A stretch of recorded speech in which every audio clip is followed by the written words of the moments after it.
Viral po na abusadong pulis sa Quezon City na nakuha ng lasing. Puwersahang pumasok sa isang bahay, sinampahan na po ng kasong kriminal. Dahil sa insidenteng yan, nadamay po yung District Director ng Quezon City Police District. Dahil sa kabiguan na maiulat agad ang insidente. Ganun pala.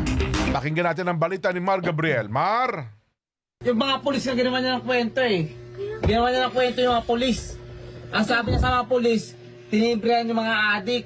Madaling araw kahapon nang pasukin ng nakasibilyang pulis na ito ang isang bahay sa barangay Damayan sa Quezon City. Lasing po kayo, kuya? Hindi ako, kung papanay ako dito, lasing ba ako? Amoy alak ka po.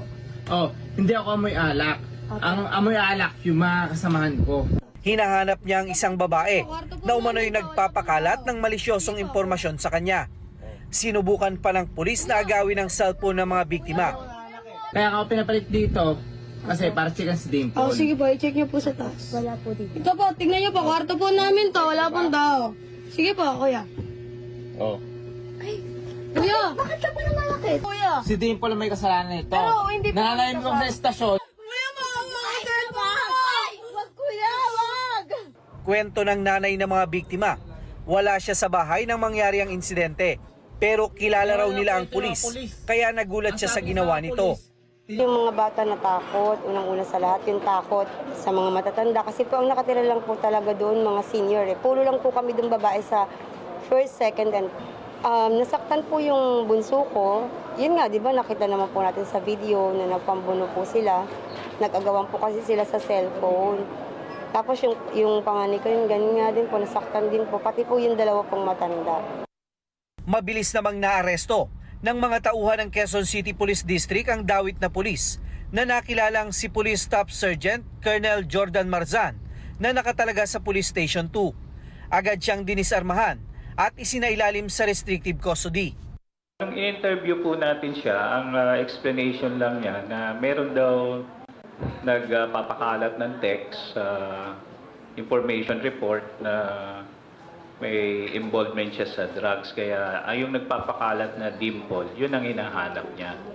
Kaninang umaga, sinampahan na siya ng reklamo sa piskalya. Kabilang narito ang paglabag sa RA 7610 o ang Special Protection of Children Against Abuse, Exploitation, and Discrimination Act, kasong violation of domicile, physical injury, at grave threat. Yung NCRPO ay hindi po namin pagtatakpan ng mga ganitong bagay.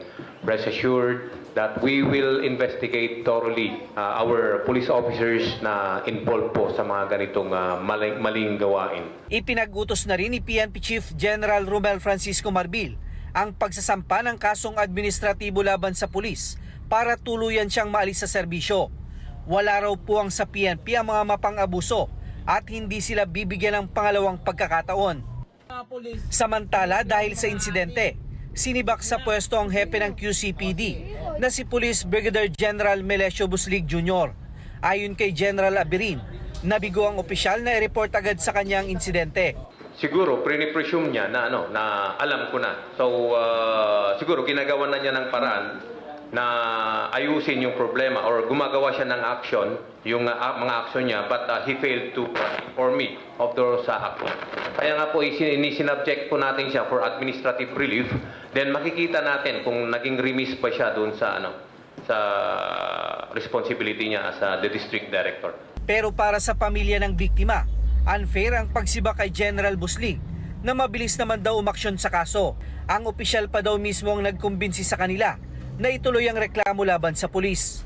Nung nalaman po niya kaagad yun, agad-agad po siya sa amin pumunta sa Station 2 at agad-agad po siya nagpakita sa amin ng convincing na kailangan namin ipagtanggol yung karapatan namin. Ipinaliwanag niya sa amin mabuti kung ano yung nararapat at hindi daw po niya kukonsintihin yung mga ganong klaseng mga pulis na mga ganong attitude.